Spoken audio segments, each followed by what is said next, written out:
গভীর ষড়যন্ত্র চলছে অলরেডি বাংলাদেশ নিয়ে। আগস্টের 5 তারিখের পর থেকে এই মে মাসের 23 তারিখ পর্যন্ত প্রায় 28টা কুলো তৈরি করেছে ওখানে বসে বসে। একটাও ষড়যন্ত্র সফল হয়নি, সামনে ইনশাল্লাহ হবেও না যদি আমরা এক থাকতে পারি। এই জন্য ছোটখাটো বিষয় ভুলে যাওয়া লাগবে ভাই, এখনো এখন নাই তো পেছনে যেটা আছে না এটাও থাকবে না। কালকে আমরা রাতের বেলায় রাত 2:30-3টার দিকে যে শান্তির মোড় চাঁপাইনবাবগঞ্জে ছিলাম, এখানে যিনি আলোচক ছিলেন এই যে মাওলানা আবুল কালাম আজাদ আজহারি, ওই ভাইয়ের সাথে দেখা হয়েছিল। অনেক গভীর টেনশন চিন্তা মগ্ন আছে যে কি হতে যাচ্ছে দেশে। বললাম এই কঠিন পরিস্থিতি থেকে উত্তরণের একটাই উপায় আছে, এই দেশের ধর্ম, দল, মত, জাতি, বর্ণ, ধর্ম দেখা যাবে না, সব এখন শুধু দেশের জন্য এক হওয়া লাগবে। তাহলে এই ষড়যন্ত্র মোকাবেলা করা আল্লাহর রহমতে সম্ভব ইনশাআল্লাহ। আশা করছি এগুলো ঐক্য এখন খুবই বেশি দরকার। আরে ভাই দেশে যদি না থাকে আপনার বাড়ি থাকবে?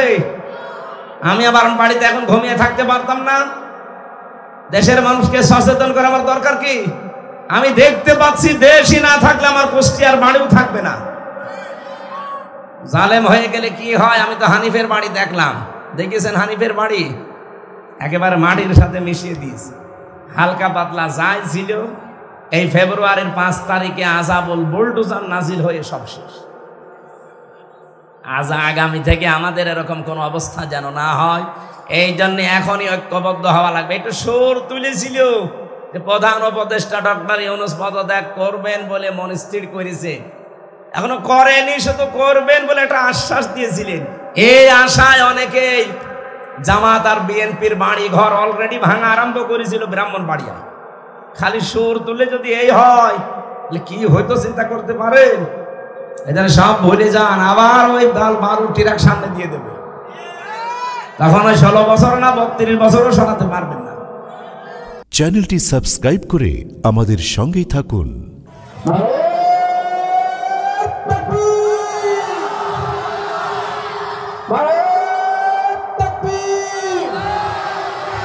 প্রধান বক্তার আগমন, প্রধান বক্তার আগমন, প্রধান বক্তার আগমন। লিল্লাহি তাকবীর, লিল্লাহি তাকবীর। প্রধান বক্তার আগমন, প্রধান বক্তার আগমন। লিল্লাহি তাকবীর, লিল্লাহি তাকবীর। আমার ভাইরা, আমাদের প্রধান মেহমান চলে এসেছে।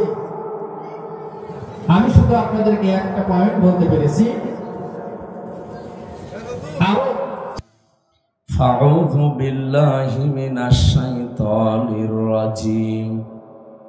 বিসমিল্লাহির রহমানির রহিম।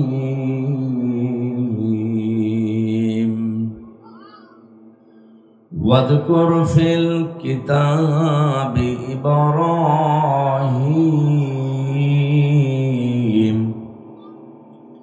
ইন্নাহু কানা সিদ্দীকান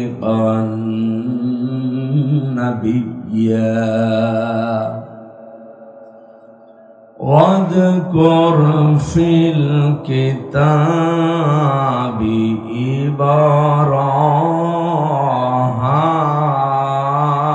إبراهيم واذكر في الكتاب إبراهيم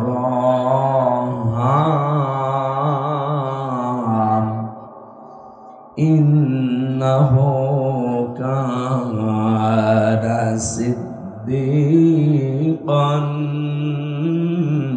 نبيا صدقت يا ربنا اللهم صل على محمد وآله وصحبه وبارك وسلم। আলহামদুলিল্লাহ,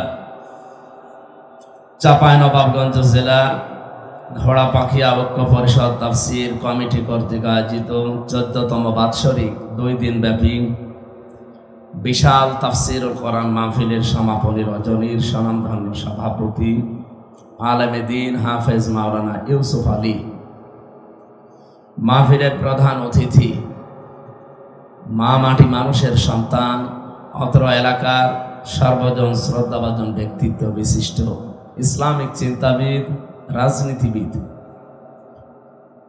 ঢাকা মহানগর দক্ষিণের বাংলাদেশ জামাত ইসলামের শ্রদ্ধাভাজন আমির জনাব নুরুল ইসলাম বুলবুল, আতালাল্লাহু উমরাহু ওয়া বারাকাল্লাহু ফি হায়াতি, আমিন।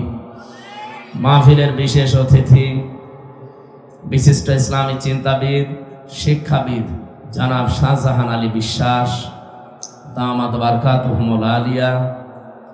আলোচনা রাখলেন আপনাদের এই মসজিদের সম্মানিত খতিব হাফেজ মাওলানা আখের আলী আব্দুল আখের। মঞ্চে বসা ওলামা ইকরাম, সামনে বসা মুসলমান ভাইরা, পর্দার আড়ালের সম্মানিতা মা এবং বোনেরা, প্রাণপ্রিয় চাপাই নবাবগঞ্জবাসী, প্রতিকূলে পরিবেশের ভেতরে কোরআন শোনার জন্য যে আগ্রহ, যে ধৈর্য সহ্য দরকার আল্লাহ আমাদেরকে দিয়েছেন, বলেন আলহামদুলিল্লাহ। জীবনের সব সময় লেগে থাকা দরকার এই কিতাবটার সাথে। এমন একটা কিতাবের কথা আজকে শোনার জন্য এসেছি আমরা। তেলাওয়াতের ভেতরে আপনারা দেখলেন এই কিতাবের নাম আমরা নিজেরাই তেলাওয়াত করলাম। আল্লাহ তাআলা বলেন ওয়াযকুর ফিল কিতাবি ইব্রাহিম। আমি দুইটা কিরাত পড়েছিলাম, একটা ইব্রাহিম বলেছিলাম আর একটা বলেছিলাম ইব্রাহাম। দুইটা জায়েজ আছে, কিন্তু আবরাহাম বলা জায়েজ নেই। কারণ পৃথিবীতে বহু নবীর নাম ইহুদি খ্রিস্টানরা পাল্টিয়ে দিয়েছে। তার ভেতরে আমাদের জাতির পিতা যিনি হযরত ইব্রাহিম, তার নাম ওরা বলে আবরাহাম। কি বলে?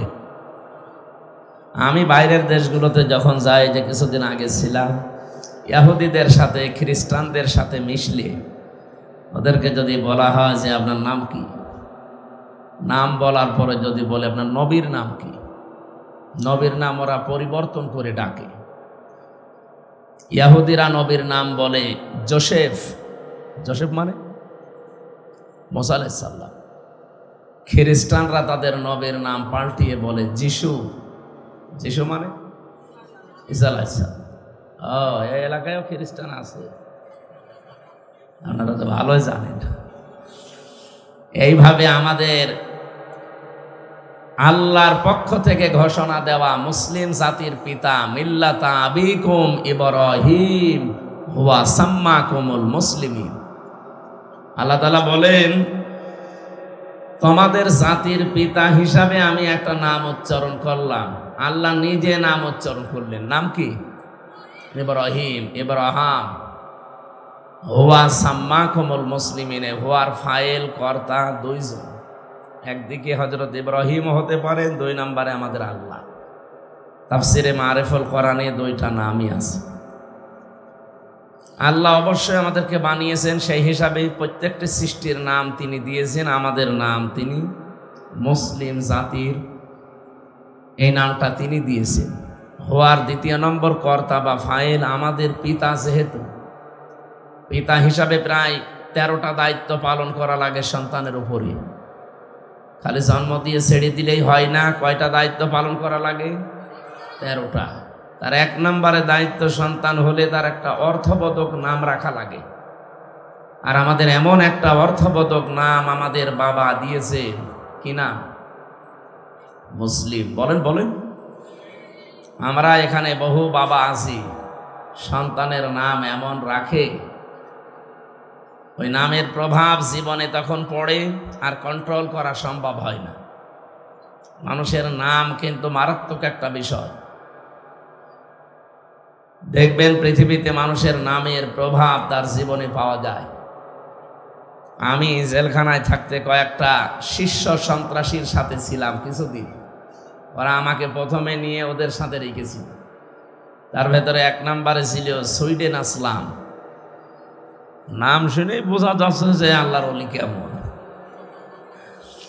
এরপরে ডেঞ্জার রাসু, নাম দেখেছে? ভয়ঙ্কর তাজ। এরপরে ছিল পিচ্ছি আক্তার। না, ছোটখাটো মানুষটা এজন্য পিচ্ছি বলে ডাকতো, কিন্তু এই আল্লাহর ওলি যে কত মানুষকে ওপরে পাঠিয়েছে ও জানে আর আল্লাহ জানে। এইরকম ভয়ঙ্কর মানুষ আজ 25 বছর 27 বছর 22 বছর জেলে পড়ে আছে, ওদের ওইটাই দুনিয়া। আল্লামা দেলাওয়ার হোসাইন সাইদি রহমতুল্লাহ আলাইহে, উনি একজনের নাম বলতেন না ওয়াজের মাহফিলে, যে মকিম গাজী, নাম শোনেননি? ওনার তাফসির মাহফিলে উদাহরণ দিতে গেলে এই একটা নাম আসতো, যে মকিম গাজী হাইকোর্টের সামনে থেকে পালিয়ে গেছে। পুলিশ যদি তারে ধরে পায়, ওরে কি বাবা খালু মামু বললে ছেড়ে দেবে? ওরে যেভাবে আবার আটক করে নিয়ে যাবে, কিয়ামতে জাহান্নামে মানুষদেরকে আল্লাহ ফেরেশতাদেরকে এইভাবে নিয়ে যাবে। উনি উদাহরণ দিতে গিয়ে মকিম গাজীর নাম বলতে, ওই সময় ছোট ছিলাম, বুঝি না যে মকিম গাজী আর কি। এ যে দেখি আসলেই মকিম গাজী 3 বার জেল থেকে পালিয়েছে, 3 বারই ধরা পড়ে গেছে।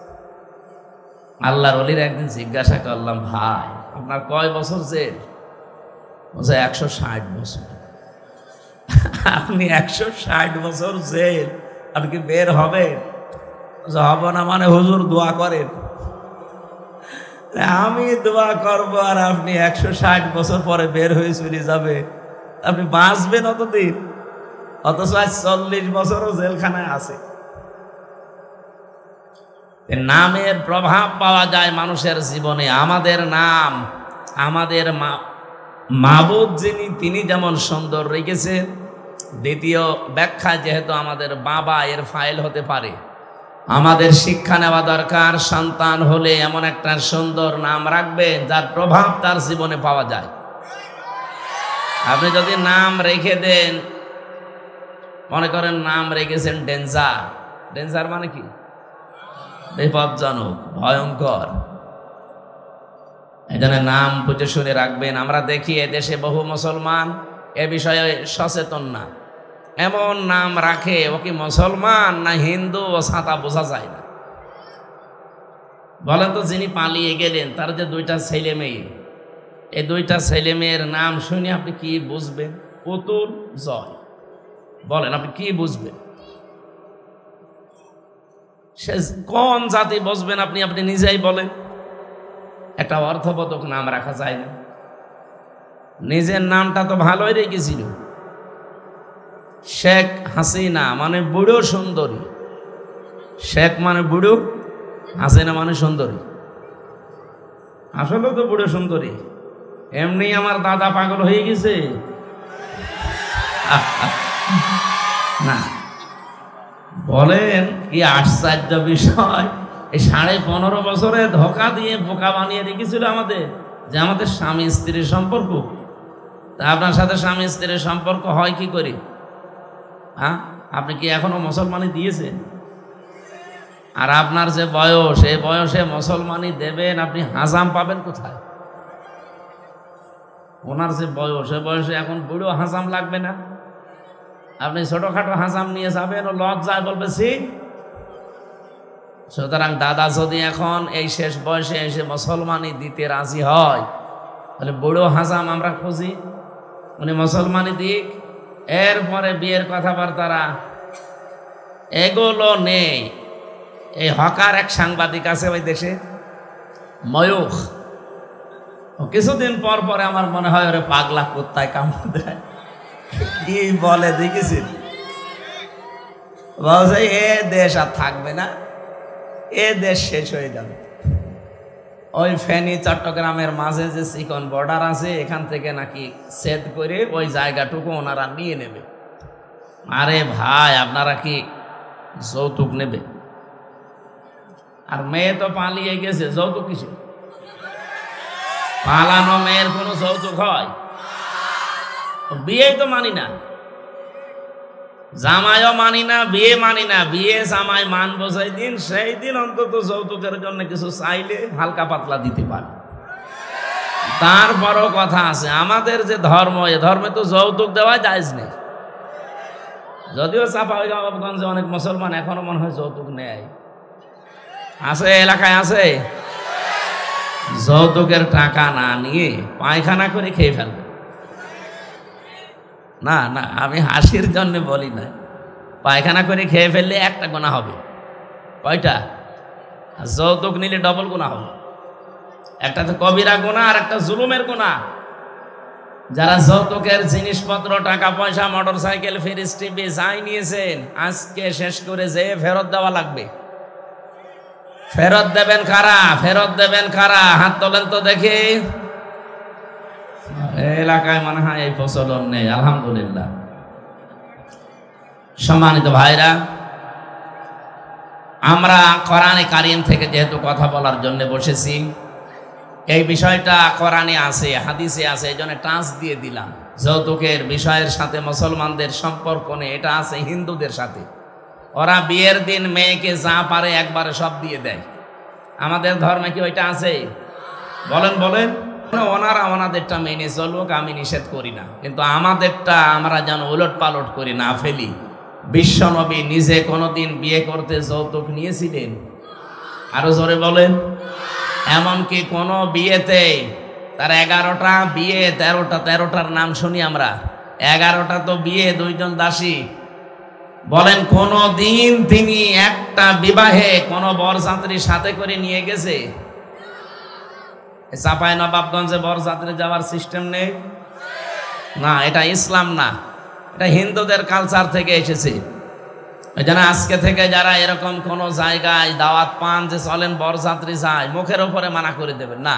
ইসলামে নেই, আমি বরযাত্রীতে নেই। পারবেন না বলতে? ইসলামে আছে অলিমা। কি আছে? বলেন বলেন। আজকে থেকে অলিমা সিস্টেম চালু করা দরকার। হুজুরকে বরযাত্রী নিয়ে গিয়েছিল? আরে হুজুর না, ওনারে কি বলবো, আমি নিজেও তো গেছি। আমি বেশি নিইনি, 7-8 জন। আপনি হয়তো একটু বেশি নিয়েছিলেন। যে কয়জনই আমরা খাওয়াইয়াছি শ্বশুরের সম্পদ, ওইগুলো ফেরত দেওয়া দরকার। কন্যার বাড়ি থেকে তার অনুমতি ছাড়া একটা পানও খাওয়া যায় না। আর আমরা টিভি নিয়ে চলে আসতেছি। মোটরসাইকেল নিয়ে যখন আপনি আসেন, স্ত্রীর সামনে গিয়ার দিয়ে বাড়ি থেকে চলে যাচ্ছেন, ও বউ মনে মনে বলে আল্লাহ যেন অ্যাক্সিডেন্ট করে। আমার বাবার রক্ত ঘামানো পয়সা, কি সুন্দর করে গিয়ার মারছে, ও যেন অ্যাক্সিডেন্ট করে। এই জন্য আমার মনে হয় দেখবেন যৌতুকের মোটরসাইকেল যারাই নেয়, এ জীবনে একদিন না একদিন অ্যাক্সিডেন্ট করে। এই অ্যাক্সিডেন্ট করে পা খারাপ, এখনো যৌতুক নেইনি, আগের থেকে অ্যাক্সিডেন্ট করে পড়ে আছে। আমরা আশা করব এখন থেকে আর সামনে কোনো বিয়েতে যেন এই বরযাত্রীর সিস্টেম না থাকে। এটা হিন্দুদের রীতি। কাদের? হিন্দু ভাইরা যদি করে আনন্দ পায়, করুক গা। যেহেতু ইসলামে নেই, আমরা ওই দলে আছি। এখন থেকে আলোচনা হবে, যদি অনুষ্ঠান করতেই হয় অলিমা। কিসের? আর অলিমা হয় ছেলের বাড়ি না মেয়ের বাড়ি? এই ভাঙা ভাঙা কথাগুলো আশা করছি মেনে নিতে পারলে পারিবারিক জীবনে মেয়েদের, অন্তত মেয়ের বাবা হালকা হলেও বাঁচবে। 400-500 মানুষ খাওয়ানো লাগে। একটা মেয়ে জন্ম দিয়ে যদি এত মানুষ খাওয়ানো লাগে, আমার 3টা মেয়ে 1500 মানুষ খাওয়ানো লাগবে। এই জন্য তো বারবার বলছি যেন খাওয়ানো না লাগে। আল্লাহ মুসলিম হিসাবে যেহেতু আল্লাহ আমাদেরকে পাঠিয়েছেন, আমাদের পিতা হিসাবে নাম দিয়েছেন মিল্লাতা আবিকুম ইব্রাহিম হুয়া সাম্মাকুমুল মুসলিমিন। আল্লাহ আমাদেরকে বাবার দেওয়া নামটা যেন আমরা রাখতে পারি। অনেকে বাবার দেওয়া নাম আর রাখে না, এ নামটাও পর্যন্ত শেষ পর্যন্ত রাখতে পারে না, টিকেও থাকে না। কারণ মুসলিম বলে যদি কেউ টিকে থাকতে চায়, কি করা লাগবে তাকে? আল্লাহ রাব্বুল আলামিন বলেন সূরা হামিম সিজদার 33 নম্বর আয়াতে আছে, ওয়ামানা আহসানু কাওলাম মিম্মান দাআ ইলাল্লাহ ওয়া আমিলা সালিহান ওয়া ক্বালা ইন্নানি মিনাল মুসলিমিন। আল্লাহ পাক বলেন ওই লোকটার চাইতে উত্তম কথা দুনিয়ায় কেউ বলে না, যে লোকটা আল্লাহর দিকে আহ্বান করে। আজকের এই অনুষ্ঠানে ডাকা হবে কার দিকে? নাকি আমি ইমাম সাহেবের দিকে ডাকবো? ওয়ামিলা সলিহা, আর যে ব্যক্তি ভালো ভালো কাজের আঞ্জাম দেয়, এখানে যে ওয়ামিলা সলিহা, আমল মানে তো কাজ, আমরা জানি সলিহ মানে, আমার মনে হয় সভাপতি ছাড়া অধিকাংশ মানুষ ভুল বলবেন। সলেহ মানে শুধু নেক কাজ না, সলেহ শব্দের শাব্দিক অর্থ হচ্ছে যোগ্য। কি বললাম? আপনাকে যোগ্যতা অর্জন করা লাগবে। ওয়ামিলা সলিহা, ভালো ভালো কাজ শুধু না, যোগ্যতা সম্পন্ন কাজে আপনাকে এগিয়ে যাওয়া লাগবে। এই যে আজ 2 দিন যেটা চলছে, যে ডক্টর মোহাম্মদ ইউনূস উনি নাকি পদত্যাগ করতে চায়। বলেন তো বাংলাদেশে এই মুহূর্তের জন্যে ডক্টর ইউনূস যে পর্যায়ে আছে আন্তর্জাতিক বিশ্বে, বাংলাদেশে আর কেউ আছে? আপনি কি মনে করছেন উনি নিজের থেকে এগুলো করতে চায়? পেছনে যে সমস্ত মানুষ নামে জানোয়ার গুলো খাড়া হয়ে আছে তাকে পদত্যাগ করানোর নাম দেওয়ার জন্য, এগুলো দেশের শত্রু, মানবতার শত্রু, ইসলামের তো শত্রুই। প্রশ্ন আসতে পারে উনি সুদ খেতেন ওনার নামে। আরে ভাই, পৃথিবীতে টিকে থাকার জন্য এখন বাস্তবতার দিকে আপনি তাকান। উনি যদি এই মুহূর্তে দায়িত্বটা ছেড়ে দেন, পাশে প্রতিবেশী নামে কলঙ্ক যারা আছে, ওরা যাদেরকে পুশ করেছে এতদিন, আপনি এর আগে তাকান, হাসিনাকে কাছে রেখে রেখে বিভিন্ন সবক দিয়ে পুশ করে পাঠিয়েছিল, এসে কি করলো দেখলেন না? এই 15.5 বছরও যাদেরকে ওখানে রেখে রেখে বিভিন্ন মেডিসিন দিয়ে ঔষধ খাওয়িয়ে আবার পুশ করেছে, ওদের কথাবার্তা উল্টা।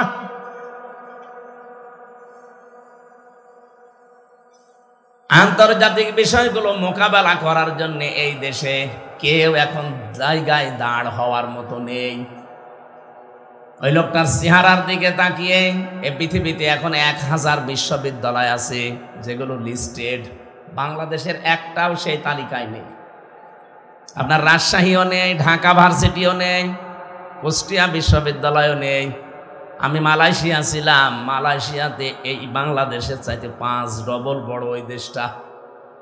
ওখানেও কয়েক হাজার বিশ্ববিদ্যালয় আছে, কিন্তু একটা বিশ্ববিদ্যালয় শুধু ওই 1000 লিস্টের ভেতরে আছে। তাছাড়া মালয়েশিয়ার এত বড় বড় বিশ্ববিদ্যালয় একটাও লিস্টেড নেই। কোথায় তারা বলেন? তাদের গবেষণার স্তরগুলো কোথায়? যত বড় বড় বিশ্ববিদ্যালয় পৃথিবীতে আছে যারা 1000-এর মার্কিং করা, ওই স্যারগুলো সব ইউনূসকে স্যার বলে ডাকে। উনি যদি ওই সময় এসে দায়িত্বটা না নিত, সবচাইতে বেশি ক্ষতি হয়ে যেত এই দেশের মুসলিমদের। আপনি দেখেছেন জাতিসংঘের মহাসচিব পর্যন্ত টুপি মাথায় দিয়েছে, পাঞ্জাবি পরেছে। যোগ্যতা সম্পন্ন হওয়া দরকার আমাদের। এই জন্য শুধু আল্লাহর দিকে ডাকলেই হবে না, নিজ নিজ জায়গা থেকে আমাদের যোগ্যতা সম্পন্ন এখন হওয়া দরকার। অকালা ইন্নানি মিনাল মুসলিমিন, আর 3 নম্বরে সেই লোকটা বলবে যে আমি মুসলমান। কি?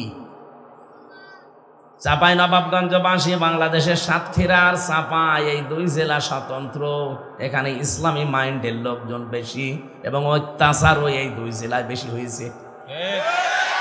কিন্তু বাকি তারপরও বলেন তো, ওয়াকালা ইন্নানি মিনাল মুসলিমিন, আমি মুসলমান, এই কথা বলার যোগ্যতা এখনো এই দেশে আমাদের হয়েছে না। হ্যাঁ, আপনি আল্লাহর দিকে কম বেশি মানুষকে ডাকেন, প্রতিদিন ডাকেন, 7 দিনে জমার দিন ডাকেন, হয়তো 2 ঈদে 2 বার ডাকেন, অথবা আপনি বিভিন্ন জায়গায় সিস্টেমে আল্লাহর দিকে মানুষকে ডাকেন, এটা আমিও মানি। ভালো ভালো কাজ যেখানে যা পান হালকা পাতলা হলেও করেন, কিন্তু আয়াতের বিধান তো ছিল 3টা। আপনি আল্লাহর দিকে ডাকবেন, ভালো ভালো কাজের আঞ্জাম দেবেন, আর নিজেকে প্রমাণ করা লাগবে, যে বলা লাগবে যে আমি মুসলমান। এই কথা বলার যোগ্যতা এখন এই দেশে অন্তত আমাদের এখনো হয়নি। কারণ আমি যদি বলি আমি মুসলমান, আমার কাছে ঘুষ থাকবে, আমি যদি বলি মুসলমান, আমার বউ বেপরদায় চলবে। বলি যদি আমি মুসলমান, আমার কাছে জেনা থাকবে। এগুলো নেই। কেউ যদি বলেন আমি কিছু করি না, কে বলেছে আপনি করেন না? আপনি যে বাড়ি বানিয়েছেন, আপনি যে একটা প্রতিষ্ঠান করলেন, এই যে টুপিটা মাথায় দিয়েছি, এ রুমালটা দেখতে সুন্দর মনে হচ্ছে, হাসি রুমাল। এ রুমালটা যে ফ্যাক্টরিতে তৈরি হয়েছে, ফ্যাক্টরির মালিক লোন নিয়েছে ব্যাংক থেকে। এক কথা বলছেন এখানে। যতদিন পর্যন্ত দেশে জাকাত ভিত্তিক অর্থনীতি কায়েম না হবে, ততদিন পর্যন্ত এই দেশে যে যাই করুক, ও হয় ডাইরেক্ট সুদখোর না ইনডাইরেক্ট। কারণ ব্যাংকিং ব্যবস্থার দিকে আপনি তাকান, এটা অর্থনীতি। এই দেশের অর্থনীতিতে আজ পর্যন্ত আমরা কোরআনকে, হাদিসকে নিয়ে যেতে পারি নাই। এই জন্য যত ব্যাংক আছে সবগুলো সুদের সাথে জড়িত, কেউ ডাইরেক্ট, কেউ ইনডাইরেক্ট। কারণ ইসলামী অর্থনীতির যে পার্টগুলো আমরা জানি, ওগুলো অ্যাপ্লাই করতে এগুলো মানে না। ইসলামী ব্যাংকে যেগুলো আছে পঙ্খানো মানা সম্ভব না যতদিন রাষ্ট্রে ইসলাম কায়েম না হয়। এই যে মোশারাকা আছে, মোদারাবা আছে, মোরাবাহা আছে, বায়ে সালাম আছে, বায়ে ইস্তেসনা আছে, বায়ে মুআজ্জাল আছে, ওয়াহেদা আছে। প্রায় 28টা নিয়ম আছে ইসলামী অর্থনীতির। এগুলো সব একটা একটা করে কাজে লাগাতে হয়, ব্যক্তি থেকে শুরু করে মাঠ পর্যায় পর্যন্ত। বাকি যে ব্যাংকিং ব্যবস্থায় যারা আপনারা কাজ করছেন, লেনদেন করছেন, সোনালী ব্যাংক, রূপালী ব্যাংক, অগ্রণী ব্যাংক, চৈতালি ব্যাংক আছে, জনতা, চৈতালিও 2 দিন পরে খুলে ফেলবে। এরকম যত ব্যাংকিং ব্যবস্থা এই দেশে আছে, বলেন তো এখানে সুদ ডাইরেক্ট না ইনডাইরেক্ট? আপনি যে বলবেন আমি মুসলমান, কি করে বলবেন? আপনি ডাইরেক্ট না হলেও ইনডাইরেক্ট। এই রুমালটা, এই টুপিটা যে ফ্যাক্টরিতে বানিয়েছে, সুদের মাধ্যমে টাকা নিয়ে ওই ফ্যাক্টরি থেকে বানানো। আপনি বলছেন আমি তো টাকা নিয়ে কিনে নিয়েছি। আপনি কিনে নিলেন, কিন্তু লোকটা বানিয়েছে কিসের সাথে? মিল করে, সুদের সাথে। বলেন। এই জন্য দেশটা আমরা এমন ভাবে তৈরি করতে চাই যেখানে হালালকে হালাল জানার পর মানা যায়, হারামকে হারাম জেনে ছেড়ে দেওয়া যায়।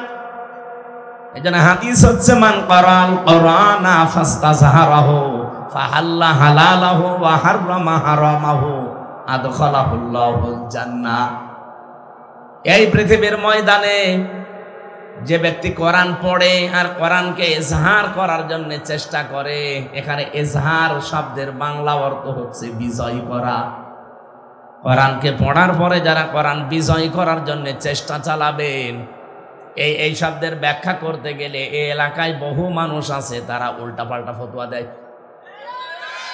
আমি যখনই বলি যে আমি কোরআন পড়ি এবং কোরআনকে আমি ইজহার করার জন্য চেষ্টা করি, কোরআনকে আমি বিজয় করার জন্য চেষ্টা করি, কিছু মানুষ দেখবেন তারা ফতোয়াবাজি করেছে এটা ধর্ম ব্যবসা, এটা ধর্মের নামে রাজনীতি। এটা ধর্ম ব্যবসা না ধর্মের নামে রাজনীতি আপনার কাছে শেখা লাগবে আমার। আমি কোরআনের ওপরে অনার্স মাস্টার শেষ করেছি। আপনার পেটে বোম মারলে যদি আপনি কোরআনের একটা আয়াত আমার সামনে শুদ্ধ করে ওই 7 কিরাত দিয়ে পড়তে পারেন, আমি এই মুহূর্তে আপনাকে মিষ্টি খাওয়াবো। 7 কিরাত লাগবেন, আপনি 1 কিরাতেই পড়েন তো দেখি। আমি তো 7 কিরাতেই কোরআনের আয়াত পড়তে পারবো একটা একটা করে, আপনি 1 কিরাতে পড়েন দেখি। একটা আয়াত শুদ্ধ করে বলতে পারেন না, ওর ভেতরে ব্যাখ্যা বিশ্লেষণ কি আছে জীবনে পড়েননি। খালি বাংলা অর্থ পড়ে আপনি বিশাল মুফতি হয়ে বসে আছেন। আমি যখন এই শব্দের ব্যাখ্যাগুলো করতে চাই, হ্যাঁ মাওলানা হয়তো বলবে ফাস্তাযহারু মানে ইজহার মানে স্পষ্ট করা, ইজহার মানে ওটা ওই যে নুন সাকিন মিম সাকিনের কায়দা যখন পড়ায় তাসবিদে, তখন আমরা পড়াই যে ইজহার মানে স্পষ্ট করা। কিন্তু ব্যাখ্যা করার সময় আপনি হাদিসের টিকাগুলো দেখবেন, ওখানে ইজহার মানে বিজয় করা, ইজহার মানে দাঁড় করানো, ইজহার মানে কায়েম করা। 33টা অর্থ আছে কমপক্ষে। কেন এসার শব্দের অর্থ এখানে শুধু স্পষ্ট করা দিলে হবে না, বিজয় করা ধরা লাগবে কেন? এরপরে দুইটা শব্দের ব্যাখ্যা আছে। নবীজি এসার বলার পরে দুইটা শব্দ দিয়েছেন, এটা বলার আগে আবার মাঝখানে ফা দিয়েছেন। এটা যদি বিশ্ববিদ্যালয়ের ক্লাস হতো আমি আরো ডিপলি ভেতরে যেতে পারতাম, কারণ এমনও মানুষ বসে আছে যে ফা কি ও বুঝেই না। ওইটার ব্যাখ্যা করা আমার দরকার না, আমি শুধু একটা ইঙ্গিত দিলাম। ফা শব্দটা আরবি গ্রামার অনুযায়ী প্রায় 19টা অর্থে ব্যবহার হয়। এখানে যে ফা নবীজি দিয়েছেন, ফা যদি বাঁধও দিতেন আমি আলেম যারা আমরা অর্থ করতে পারতাম, কিন্তু ফা দিলেন কেন? হযরতে আবু হুরায়রা রাদিয়াল্লাহু তাআলা আনহু বলেন, বিশ্বনবীর কাছে আমি একবার শুনলাম, মান ক্বালা লা ইলাহা ইল্লাল্লাহ ফাদাখালাল জান্নাহ, বুখারী শরীফের হাদিস। হযরতে আবু হুরায়রা বলেন, কথা শোনার পরে আমি দৌড় দিয়েছি, যারে সামনে পায় তারই বলি যে লা ইলাহা ইল্লাল্লাহ বললে আল্লাহ তাকে জান্নাত দিয়ে দেবে। যে শুনে আমাদের মতো যারা আবেগওয়ালা মুসলমান বলে আলহামদুলিল্লাহ সুবহানাল্লাহ, পড়েছে হযরত ওমরের সামনে, তিনি জিজ্ঞাসা করলেন মান ক্বালা, কে বলেছে এই কথা? তিনি বললেন বিশ্ব নবীর কাছে শুনে আসলাম, তিনি এখনো পর্যন্ত মসজিদে নববীতে বসা। বললেন চলো দেখি নবীর কাছে। আল্লাহর নবীর কাছে গিয়ে বলে, হে রাসূল আপনি এই কথা বলেছিলেন? নবীজি বললেন নাম, হ্যাঁ আমি বলেছি। হযরত ওমর বিচক্ষণ ছিলেন, আমাদের মতো আবেগওয়ালা না, তালে মাতাল না। উনি বললেন, হে নবী আপনি কেন বললেন এই ফা শব্দটা? আপনি তো বলতে পারতেন মান ক্বালা লা ইলাহা ইল্লাল্লাহ দাখালাল জান্নাহ, যে ব্যক্তি লা ইলাহা ইল্লাল্লাহ বলবে সে জান্নাতে চলে যাবে। ফা দিলেন কেন মাঝখানে? নবীজি বললেন ফা এর ব্যাখ্যা হচ্ছে আইয়ুহাযিরা মা হারামাল্লাহ, যে ব্যক্তি লা ইলাহা ইল্লাল্লাহ পড়বে আর হালালকে হালাল হারামকে হারাম জেনে ছেড়ে দেবে, এই লোকটা জান্নাতে যাবে। ফা শব্দটা কত গুরুত্বপূর্ণ আপনি লক্ষ্য করেন। মান ক্বারাল কুরআনা ফাস্তাযহারাহু বলার পরে নবীজি কিন্তু শেষ করে দিতে পারতেন। ফা তো একবার বললেনই যে ফাস্তাযহারাহু, শব্দটা ছিল ফা, ইস্তাযহারাহু কেন ফা দিলেন মাঝখানে? আবার দ্বিতীয় পয়েন্টে দেখেন ফা হাল্লা হালালাহু ওয়া হাররামা হারামাহু। ফা দেওয়ার যে 19টা অর্থ আছে, এর একটা অর্থ এই, উপরে বর্ণিত কোনো বিষয় যদি আপনি সত্যি জীবনে করেন, পরের যে উপকার বা ক্ষতি আসতেছে এটা মাস্ট বি আপনার জীবনে হবে। প্রথম দুইটা শব্দ কি ছিল? কোরআন যে পড়ে আর কোরআনকে বিজয়ী করার জন্য চেষ্টা চালায়, কারণ কোরআন যেখানে বিজয়ী থাকে সেখানেই হালালকে হালাল আর হারামকে হারাম জেনে ছেড়ে দেওয়া সম্ভব হয়। এই কথা বললেন না কেন? কোরআন বিজয় না থাকলে আপনি হালালকে হালাল জেনেও মানতে পারবেন, হারামকে হারাম জেনেও ছেড়ে দিতে পারবেন না? পারবেন না। এই 54 বছর আমরা পারছি না। কত উদাহরণ আছে বাংলাদেশে। এই যে চাঁপাই নবাবগঞ্জের কোর্টে যান, কোর্টের ইট পর্যন্ত টাকা চাই। এই ঘুষ এখন আর ঘুষ নেই, এখন তো নাম পাল্টিয়ে দিয়েছে হাদিয়া, বকশিশ। হযরতে মুআজ বিন জাবাল রাদিয়াল্লাহু তাআলা আনহু বলেন, আমি যখন ইয়েমেনের গভর্নর হয়ে যাচ্ছিলাম, ঘোড়ার পিঠে উঠব, রেকাবের ভেতরে পা দিয়েছি অলরেডি। নবীজি বললেন দাঁড়াও, তোমাকে আমি একটা দেশের দায়িত্ব দিয়ে পাঠালাম, আমি জানি তোমার কাছে বিভিন্ন হাদিয়া তোফা আসবে। কি? খুজলাতুম মাদামাতান ফাইদা সারা রিশওয়াতান ফিদ্দিন ওয়া লাস্তুম বিতারিকিহি ইয়ামনাকুমুল ফাকরা ওয়াল হাজা আলা ইন্না রিহাল ইসলামি দাইরাতুন ফাদুরু মাআল কিতাবি হাইসু দার আলা ইন্নাল কিতাবা ওয়াস সুলতানা লা ইফতারিকান ফালা তুফারিকুল কিতাব ইলা আখিরিল হাদিস রাহু ইবনে মাজাহ। নবীজি বললেন তুমি হাদিয়া তোফা গ্রহণ করতে পারো ওই পর্যন্ত যতক্ষণ হাদিয়া থাকে, কিন্তু কোনো হাদিয়া তোফা যদি ঘোষের পর্যায়ে পড়ে যায় ওইটা আর গ্রহণ করা যাবে না। কিন্তু আমি দেখতে পাচ্ছি সময় এমন আসবে, তোমার প্রয়োজন দেখা দেবে, বাস্তবতা এমন হয়ে দাঁড়াবে যে ঘুষকে বাধ্য হবে মানুষ প্রয়োজনের তাকিদে গ্রহণ করতে। এরকম জায়গা বাংলাদেশে নেই। এক কথা বলেন না কেন? আমার কুষ্টিয়াতে যে ওসি সাহেবকে আমি পড়াতাম ওই 10 সালে, তার বেতন ওই সময় ছিল আমার হালকা মনে আছে খুব বেশি হলো 42,000 টাকা। 42,000 টাকা তার বেতন ওসি সাহেবের। অথচ তার ছেলে মেয়ে আর বউ 3 জন ঢাকায় ফ্ল্যাট ভাড়া করে থাকে। 50,000 টাকা শুধু ফ্ল্যাটের ভাড়া। বেতন তার 42,000, শুধু বাসা ভাড়ায় যদি শুধু বউ আর ছেলে মেয়ের পেছনে যায় 50,000। 2টা ছেলে মেয়ে বিশ্ববিদ্যালয়ে পড়ে, তাদের খরচ, স্ত্রীর খরচ, তার নিজেরও খরচ আছে। বলেন তো বাস্তবতা তাকে ঘুষ খেতে বাধ্য করবে কিনা?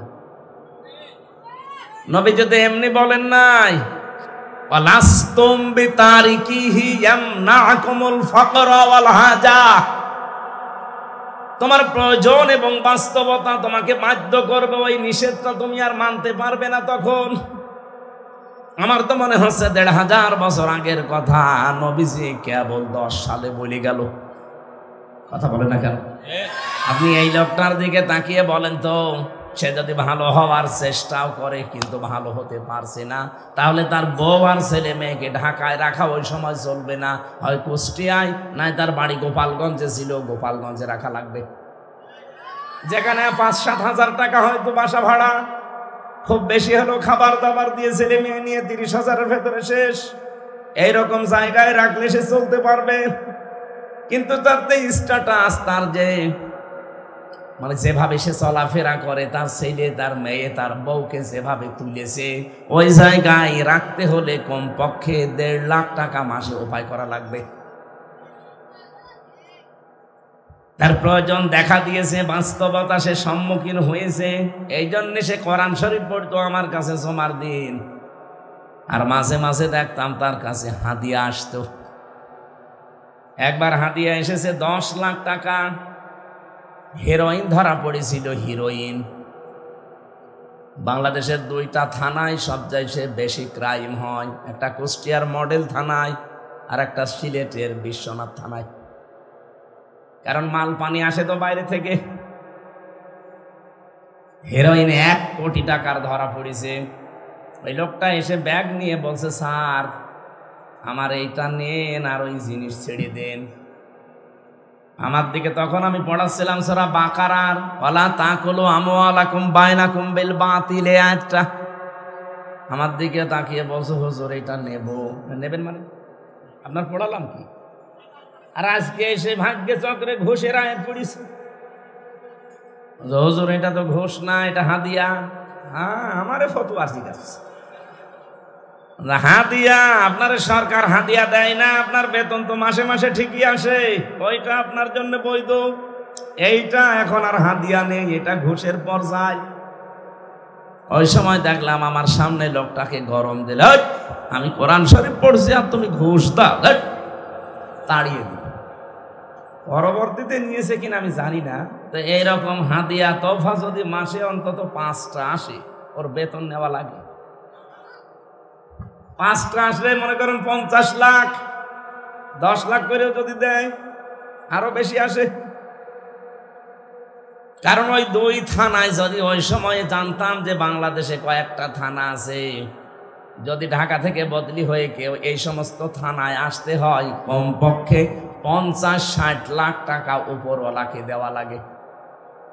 উপরওয়ালা মানে আল্লাহ তাআলা। ওই যে বেনজির ছিল, বেনজির, নজির ছাড়া এই আল্লাহর ওলি, এরপরে আরো নিচে কিছু ছোটখাটো ওলি আছে, তাদের পর্যন্ত দিয়ে, এরপরে আছে মন্ত্রী, সচিব, আমলা, এদের দিয়ে দিয়ে এ পর্যন্ত। একটা ওসি যদি বদলি হতে 50-60 লাখ টাকা দিয়ে আসা লাগে, তো 1-1.5 বছর 2 বছর থাকে, ওই টাকা তোলা লাগবে না? ওই বেতন নিয়ে যদি ওই টাকা উপায় করা লাগে, কিয়ামত হয়ে আরেকবার কিয়ামত হবে, তাও পাবে। আমার তো হাদিস পড়ার পরে মনে হচ্ছে নবীজি মনে হয় বাংলাদেশে ছিল। আপনি দেখেন লাস্তুম বিতারিকি ইয়ামনাকুমুল ফাকরা ওয়াল হাজা। হে সাহাবী, সময় এমন আসবে তোমার প্রয়োজন হয়ে পড়বে, তোমার হাজত দেখা দেবে, তুমি হাদিয়া তোফা তখন না নিয়ে পারবা না। সাবধান, ইসলামের খুঁটি, ইসলামের যে যন্ত্রপাতি আছে, দুনিয়ার কেউ যদি ইসলামের পক্ষে না থাকে, এগুলো কিন্তু ইসলামের খুঁটি বাতাসে নড়তে থাকবে। কে বলছেন? আলা ইন্না রিহাল ইসলামি দাইরাতুন ফাদুরু মাল কিতাবি হাইসু দার। আলা ইন্নাল কিতাবা ওয়াস সুলতান লা ইফতারিকান। অতি শীঘ্র এমন কিছু মানুষ দুনিয়াতে আবির্ভাব হবে, তারা বলবে কোরআন শরীফ আর রাজ্য রাজনীতি আলাদা। এই চাপাই নবাবগঞ্জে বলে নাই, এই কথা বলা লাগবে। আপনার যে বিষয়ে জ্ঞান নেই আপনি মুখ খুললেন কেন?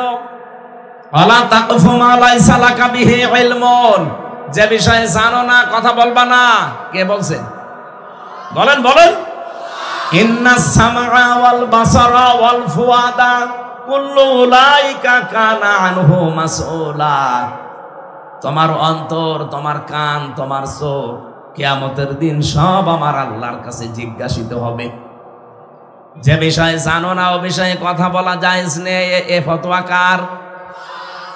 আপনি কোন কারণে বলতে গেলেন যে কোরআন শরীফ আর রাজ্য রাজনীতি আলাদা? 618 জায়গায় আমি কোরআন দিয়ে রাজনীতি করা লাগবে, 918 জায়গায় আমি পেয়েছি। আমার চাইতে যারা বড় বড় মাথা আলাও আছে তারা তো আরো বেশি পাবে।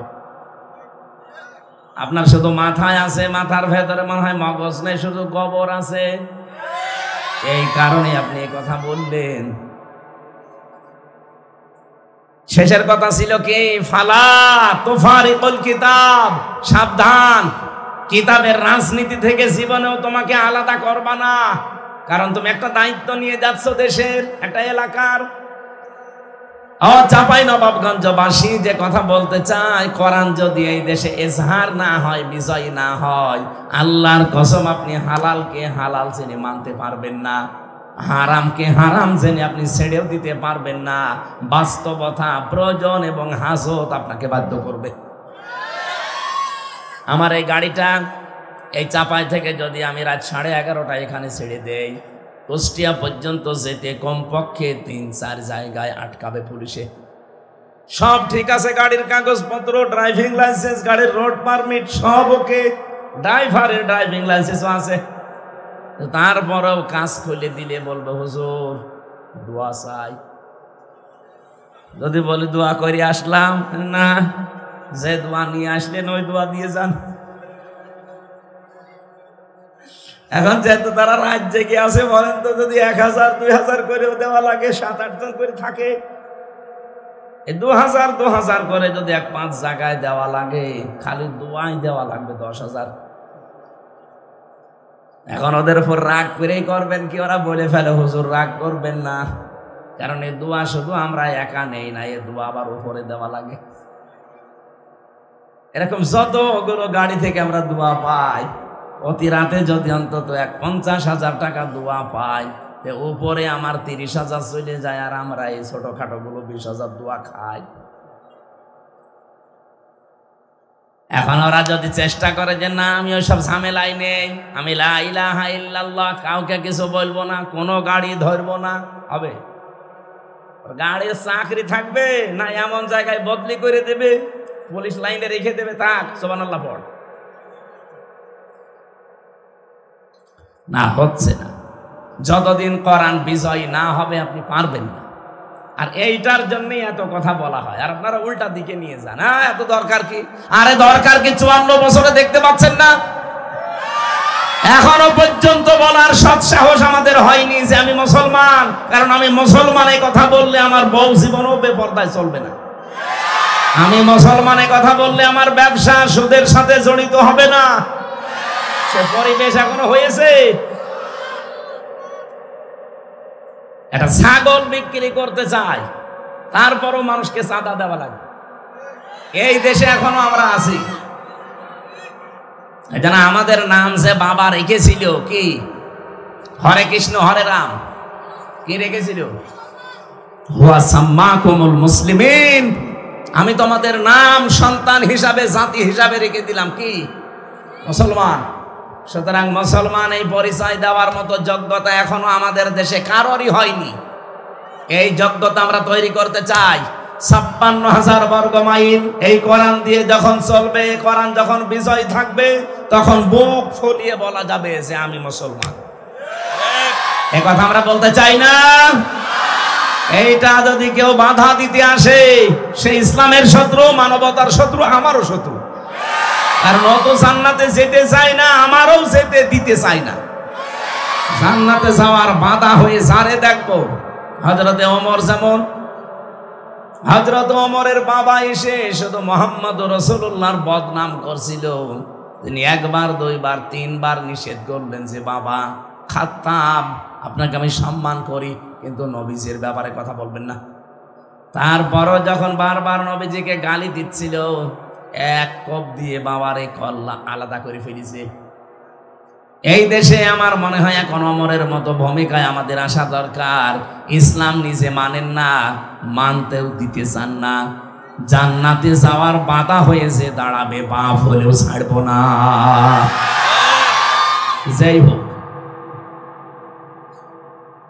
তেলাওয়াত কিন্তু আয়াত যেহেতু সূরা সূরা মারিয়াম ৪১ নম্বর আয়াত, মাত্র একটা আয়াত পড়েছি। জাতির পিতা ইব্রাহিম নবী আলাইহিস সালাম, যেহেতু আর ১৪ দিন পরে একটা দিবস আমাদের সামনে আসছে, তার নাম কোরবানি। এই কোরবানি যার মাধ্যমে আমরা পেলাম, তার নাম হযরতে ইব্রাহিম। নাম কি বলেন বলেন?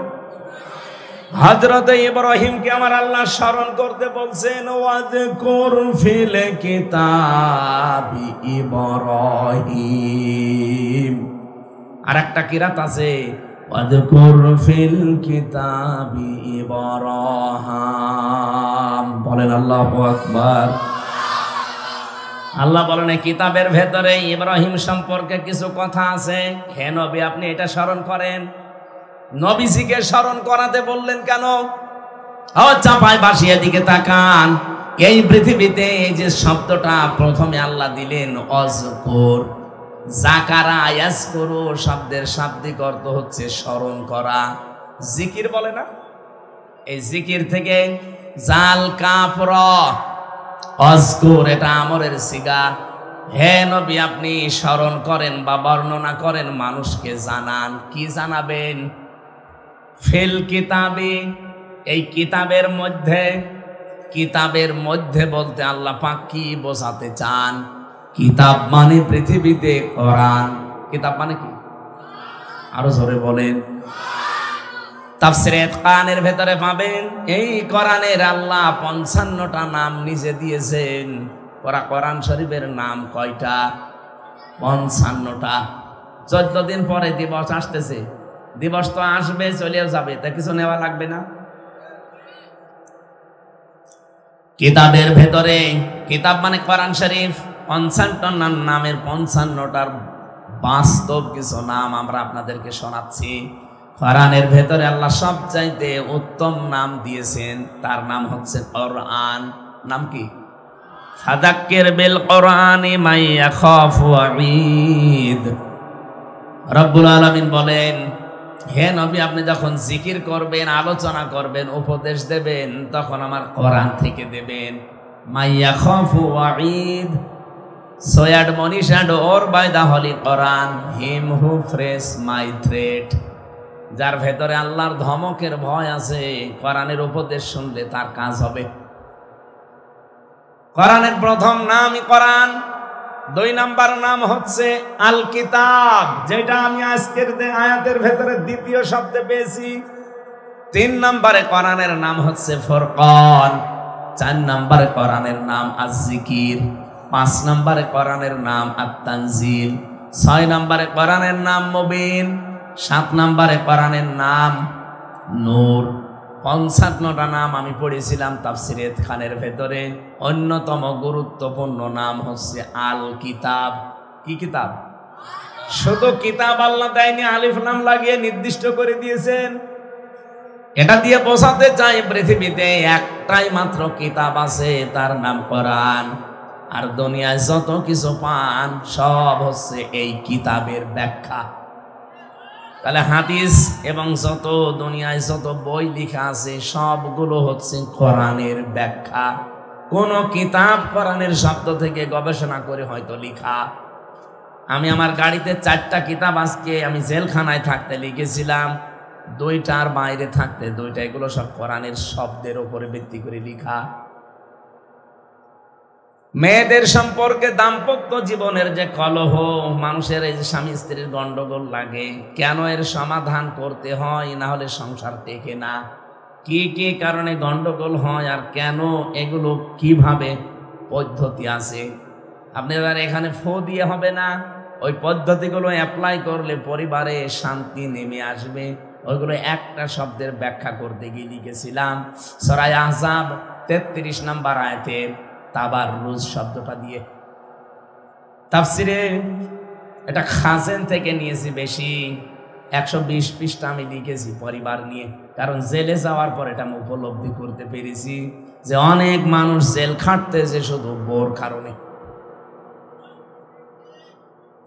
হয় বউকে তালাক দেওয়ার কারণে, অথবা যৌতুকের কারণে, অথবা মারধর করার কারণে, অথবা মেরে ফেলেছে এই কারণে। এখনো পর্যন্ত যে জল্লাদ আছে ঢাকায়, এই কিছুদিন আগে যেটা মরে গেল শাহজাহান জল্লাদ, ওইটার পরে আর একজন দায়িত্ব পেয়েছে, ওর নাম ইলিয়াস জল্লাদ। ও মাঝে মাঝে আমার ফাঁসির কন্ডেম ছেড়ে এসে আমার জিজ্ঞাসা করতো, হুজুর আর পারি না। কেন? আপনি তো ভালো জায়গায় আছেন, আপনি তো জল্লাদ। কারণ একটা ফাঁসি দিলে আপনার 4 মাস মাপ, আর আমাদের তো কোনো মাপ নেই। আজ 22 বছর জেল খাটতেছে। অপরাধ কি করেছিলেন? বলছে আমি সৌদি ছিলাম, 17 বছর সৌদি আরবে কাজ কারবার করে দেশে এসে বিয়ে করলাম। গেছি হয়তো 20 বছর বয়সে, 17 বছর ছিলাম, কত বছর হয়? 37। এসে হয়তো 38-39 বছরে বিয়ে করেছি। বিয়ের বছরে আমার বর সাথে আমার মার সাথে মিল নেই। কিছু মাকে দিলে বর মন পাওয়া যায় না, আর বউকে কিছু দিলে মার বোন শুধু খাবো খাবো করে। এরকম পরিবার দেশে নেই। আজ হাজারো পরিবারে আমার মনে হয় বউ আর শাশুড়ির এই ছোট মনের কারণে আমরা অনেক স্বামী মানসিক রোগী হয়ে যাচ্ছি।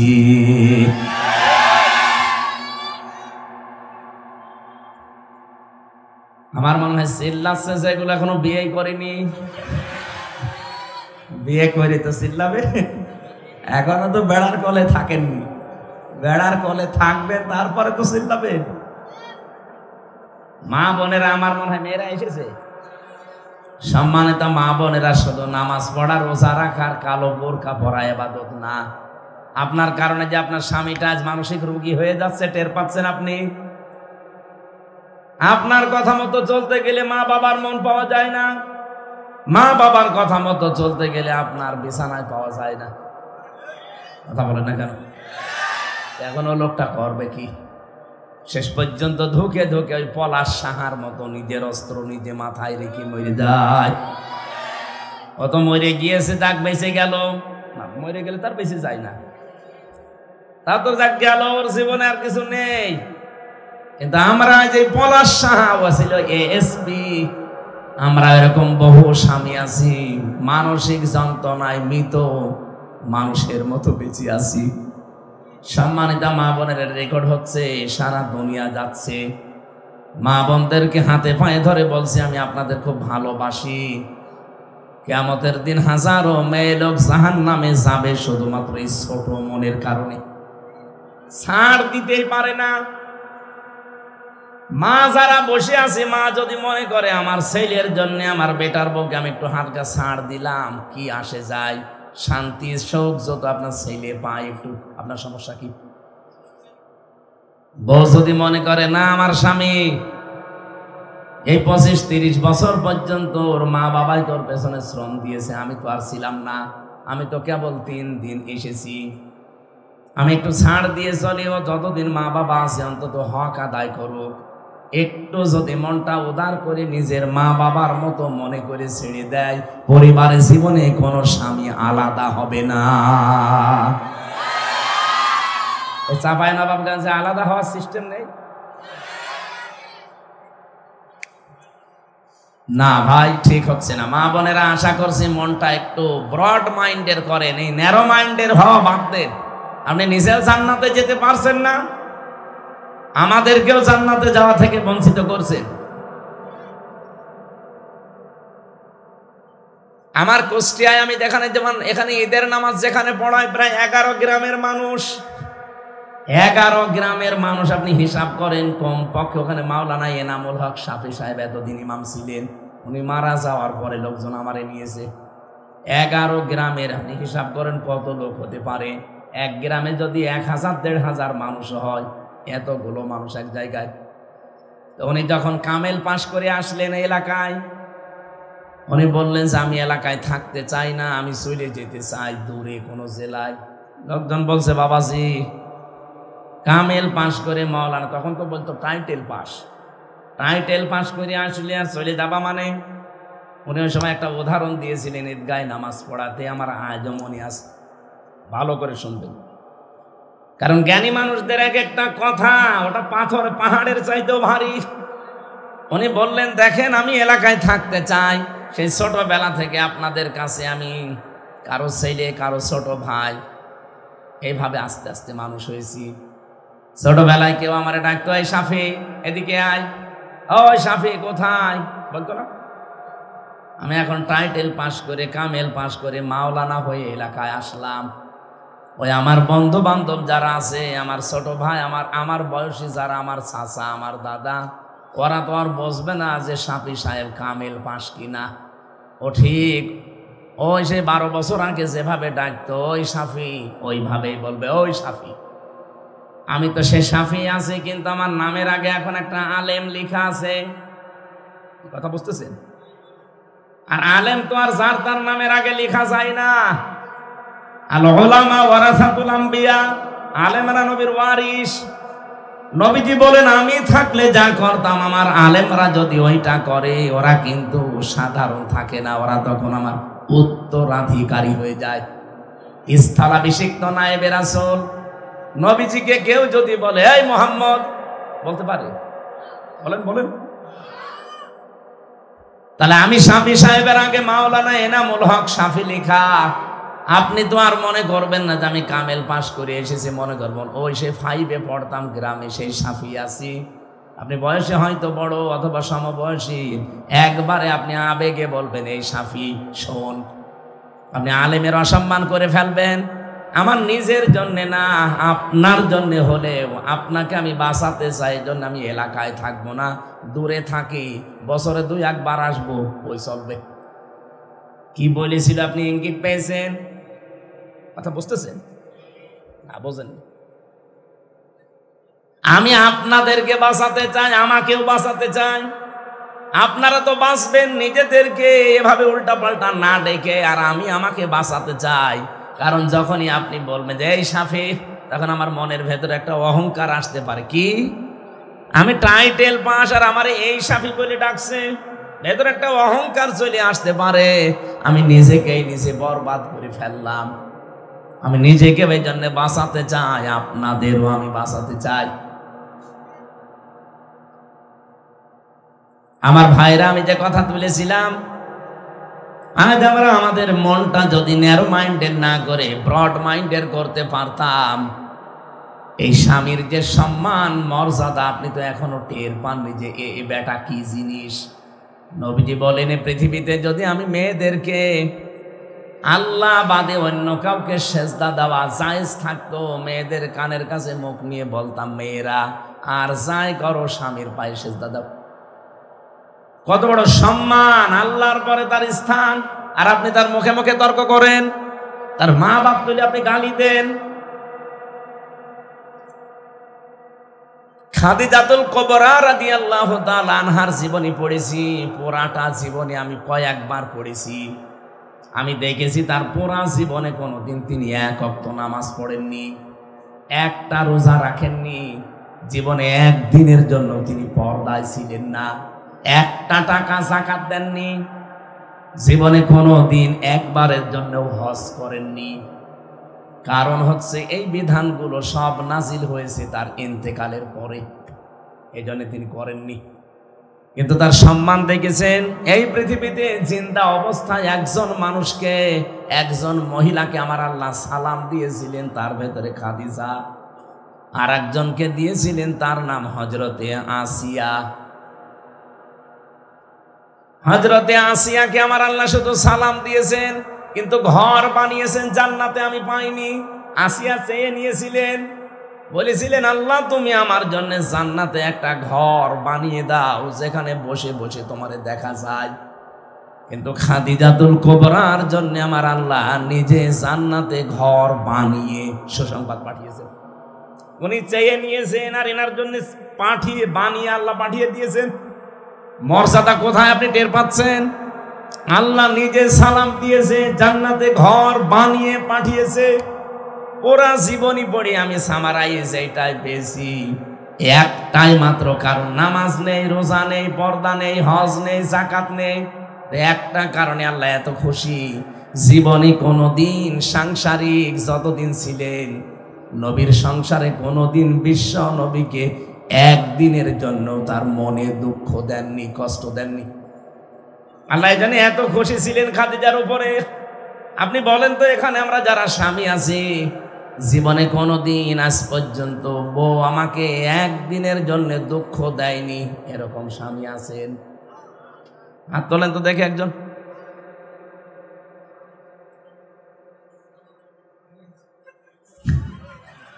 হুজুরও তুলতে পারিনি, তোমার দুঃখ পেয়েছে, আমিও পারিনি। আমি মিথ্যা কথা বলবো কেন? মুরব্বী বেরিয়েছে না? না ভাই, আপনি হাসছেন কোন কারণ? আমরা যদি না পারি, আপনারা কোন জাহান্নামে আছেন এটা থার্মোমিটার দিয়ে মাপা দরকার। সম্মানিতা মা বোনেরা, না হচ্ছে না, আমার মনটা ভেঙে গেল। কার বাড়ি এসে খাবার খেলাম আজকে, তার মনে হয় বাড়ি আলাম এখনো অসন্তুষ্ট।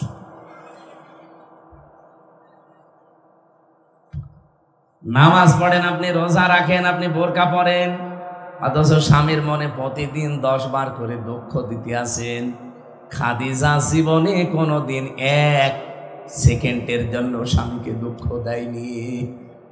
আল্লাহ এমনি খুশি না তার উপরে, আল্লাহর আরশ খুশি হয়ে গেছে, জান্নাতে ঘর বানিয়ে তার জন্য সুসংবাদ পাঠিয়েছে। সুবহানাল্লাহ বলতে পারেন না? আমরা এরকম স্ত্রী তৈরি করতে চাই না, চাই না? আরো জোরে বলেন। এজন্য আমাদের স্ত্রীগুলো হওয়া লাগবে খাদিজাতুল কুবরার মতো। এরকম 6 জন মহিলার জীবন নিয়ে আমি একটা বই লিখেছি, আদর্শ নারী। মেয়েদের আদর্শ কে কে হবে, কিভাবে তাকে ফলো করবেন। আছে গাড়িতে এটা দাম্পত্য জীবনের, ওইটা মেয়েদেরকে আপনারা পড়াবেন। ও বউ, ভারতের সিরিয়াল না দেখে বইটা পড়ো, দেখো কি আছে, মেনে চলো। শুধু পুরুষেরটা, মহিলারটা না, পুরুষেরটাও নিয়ে যাবে। পুরুষেরটা পড়বে না, নিজেরা শুধু ভালো বউ চাই আর নিজে হয়ে আছে ফেরাউনের ভাইরা। ভাই হবে, নিজেকে হযরতে আলীর মতো তৈরি করেন, বউগুলো এমনি ফাতেমাতুজ জাহরা হয়ে যাবে। মেয়েদেরকে আহ্বান জানাচ্ছি, কষ্ট আমি জানি আপনাদের, তারপর একটু স্বীকার করেন। আমি যে কিতাবের আলোচনা তুলেছিলাম, আমি ওই লাইনে যেতে চাই।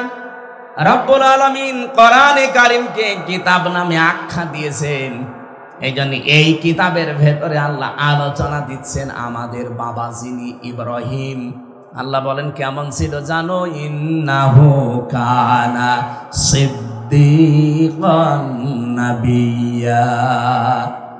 একদিকে ইব্রাহিম ছিল সিদ্দিক, সত্যবাদী। 2 নম্বরে হযরত ইব্রাহিম ছিল নবী। কি ছিল? এখন এই 2টা শব্দের আমি হালকা ব্যাখ্যা করব। দেখেন তো, সিদ্দিক এবং নবী কি জিনিস এটা?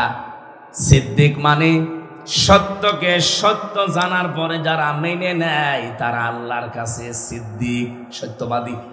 শুধু সত্য কথা বললে সিদ্দিক হওয়া যায় না, শুধু সত্য কথা বললে তাকে সত্যবাদী বলা যায় না। সিদ্দিক মানে সত্যকে সত্য জানার পর দুনিয়ায় একদিকে আমি একদিকে, এই রকম সিদ্ধান্ত যারা নিতে পারে তাদেরকে বলা হয় সিদ্দিক। কি বলা হয়? বলেন বলেন, স্মরণ করেন ওই সময়ের কথা। আল্লাহ উদাহরণ দিচ্ছেন, এইদিকে তাকান। وَإِذْ قَالَ إِبْرَاهِيمُ لِأَبِيهِ آزَرَ أَتَتَّخِذُ أَصْنَامًا آلِهَةً إِنِّي أَرَاكَ وَقَوْمَكَ فِي ضَلَالٍ مُبِينٍ। আল্লাহ পাক বলেন, একটু স্মরণ করো ওই সময়ের কথা যখন তোমাদের জাতির পিতা হযরত ইব্রাহিম তার বাবা আজরকে ডাক দিয়ে বলেছিলেন, হে বাবা, ইন্নী আরাকা ওয়া কওমাকা, অবশ্যই আমি নিজে আপনাকে আর আপনার এই জাতিকে দেখতে পাচ্ছি ফি দালালিম মুবিন, স্পষ্ট বিভ্রান্তিতে আছেন। আসনামান আলিহা, এই মূর্তিগুলো কি করেন? এগুলো আপনারা কেন এগুলো নিজেরা বানান, আবার নিজেরাই মাথা নত করেন এর সামনে, আবার শেষ হয়ে গেলে ভেঙে ফেলেন, পানির ভেতরে ডুবিয়ে দেন? কেন এগুলো করেন? আমি তো স্পষ্ট বিভ্রান্তিতে দেখতে পাচ্ছি। রব্বুল আলামিন বলেন, এই কথা ইব্রাহিম কেন বলেছিল জানো?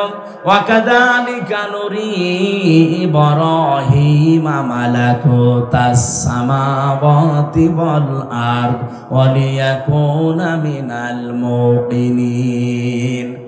আমার ইব্রাহিমকে আমি কিছু জিনিস দেখিয়েছিলাম, আকাশ আর জমিনের এমন কিছু নিদর্শন দেখালাম, সে একেবারে দৃঢ় বিশ্বাসীদের অন্তর্ভুক্ত হয়ে গেল।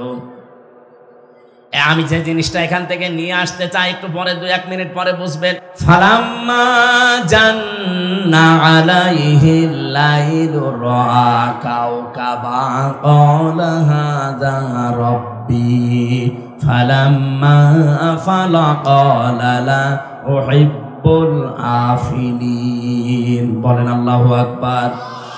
আমি যে তাকে আসমান জমিনের বিভিন্ন নিদর্শন দেখালাম, কি দেখিয়েছিলাম? প্রথম হযরত ইব্রাহিম দেখলেন ফালাম্মা জান্না আলাইহিল লাইলু রাআ কাওকাবা, রাতের বেলা দেখলেন আকাশে কিছু তারকা জ্বলজ্বল করছে। তিনি বললেন ক্বালা হাযা রাব্বি, এইটাই আমার রব হবে। কিন্তু যখন ওটা রাতে মিলিয়ে গেল, তিনি বললেন না, ক্বালা লা ইউহিব্বুল আফিলিন, যেটা অস্তমিত হয়ে যায় ওইটা আমি ভালোবাসি না, পছন্দ করি না। রব মানা তো দূরের কথা। ফালাম্মা রাআল কমারা বাসিগান ক্বালা হাযা রাব্বি ফালাম্মা ফালা ক্বালা লা ইল্লাম ইয়াহদিনি রাব্বি লাকুনান্না মিনাল কওমিয যালিমিন। এরপরে তিনি রাত যখন গভীর হয়ে গেলে দেখলেন আকাশে একটা বড় চাঁদ। চাঁদের দিকে তাকিয়ে বললেন, এটা আমার রব। ভোরবেলার দিকে আস্তে আস্তে যখন ওটা মিটিয়ে গেল, অস্তমিত হয়ে গেল, হারিয়ে গেল, বললেন না, যেটা মিটে যায় হারিয়ে যায় ওইটাকে আমি মানি না। আমি তো একটা বিভ্রান্তির ভেতরে পড়ে গেলাম। ফালাম্মা রাআশ শামসা বাযিগাতান ক্বালা হাযা রাব্বি হাযা আকবার ফালাম্মা আফালা ক্বালা লা ইল্লাম ইন্নী বারিউম মিম্মা তুশরিকুন। সকালবেলা যখন তিনি দেখলেন যে পশ্চিম আকাশে বিশাল এক সূর্য বড় হয়ে উঠতেছে, তাকিয়ে বললেন, এটা শুধু আমার রব না, এইটাই বড় রব। কারণ এতক্ষণ যা দেখেছিলাম ছোট ছোট, এখন তো দেখছি বিশাল, এটা আমার রবই হবে। সন্ধ্যাবেলা যখন এইটাও ডুবে গেল, তিনি বললেন না, ডুবে যাওয়া জিনিস তো আমি পছন্দ করি না। রব হওয়া দূরের কথা, জাতির লোকেরা ক্বালা ইয়া কওমি ইন্নী বারিউম মিম্মা তুশরিকুন। জাতির লোকেরা কান খাড়া করে শোনেন, আমি কিন্তু তোমাদের সাথে এখন আর কোনো কিছুর সাথে পূজা করি না, শরীক করি না। আমি তোমাদের থেকে মুক্ত। মুক্ত হয়েই তিনি বসেছিলেন না, তিনি ঘোষণা দিয়ে জাতিকে জানিয়েছিলেন একটা কড়া কথা, ইন্নী ওয়াজ্জাহতু ওয়াজহিয়া লিল্লাযী ফাতারাস সামাওয়াতি ওয়াল আরদা হানিফা ওয়া মা আনা মিনাল মুশরিকিন। হযরত ইব্রাহিম বললেন, হে আমার পিতা আজর বা তারেক এবং জাতির লোকেরা, অবশ্যই আজকে থেকে আমার এই চেহারা, আমি আসমান আর জমিনের যিনি উদ্ভাবক, যিনি বানিয়েছেন, তার দিকে আমি ঘুরে পড়লাম। তোমাদের কারো সাথে আমি আর নেই। এতটুকু যাই বলেছিলেন, কারো সাথে আর নেই। আমি শুধু ঘুরে পড়েছি তা না, হানিফা, আমি একনিষ্ঠভাবে ঘুরলাম। ওমান আমিনাল মুশরিকিন, আর আমি মুশরিক না। বাবার পক্ষ থেকে জবাব শোনেন। তার বাবা এবার ডাক দিয়েছে, ক্বালা রাগিবুন আনতা আন আলিহাতি ইয়া ইব্রাহিম লাইল্লাম তানতাহি লাআরজুমান্নাকা ওয়াহজুরনি মালিয়া। ইব্রাহিম, কি ঘোষণা দিলে তুমি যে তুমি আমাদের সাথে আজকে থেকে নেই, আমাদের এই ইলাহাগুলো মানো না? তুমি যদি এই কথা থেকে আজকে ফেরত না আসো, নিজের এই কথা থেকে যদি সরে না আসো, এক নম্বরে আমি বাবা হয়ে বলছি, লাইল্লাম তানতাহিলা আরজুমান্নাকা, তোমার আমি জীবিত রাখবো না, তোমার আমি মেরে ফেলবো, হত্যা করে ফেলবো তোমারে।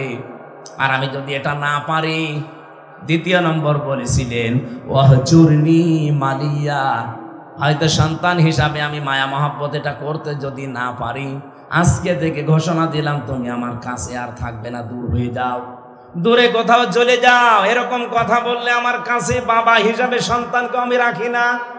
আপনি হিসাব করে দেখেছেন জাতির পিতা কি কঠিন পরীক্ষায় ছিলেন? আয়াতের তাফসীর পড়তে গিয়ে আমি জাতির পিতা ইব্রাহিমের জীবনে 50টা পরীক্ষা পেয়েছি। জীবনের জন্ম থেকে শুরু করে মরণ পর্যন্ত আমি 50টা পরীক্ষা পেয়েছি।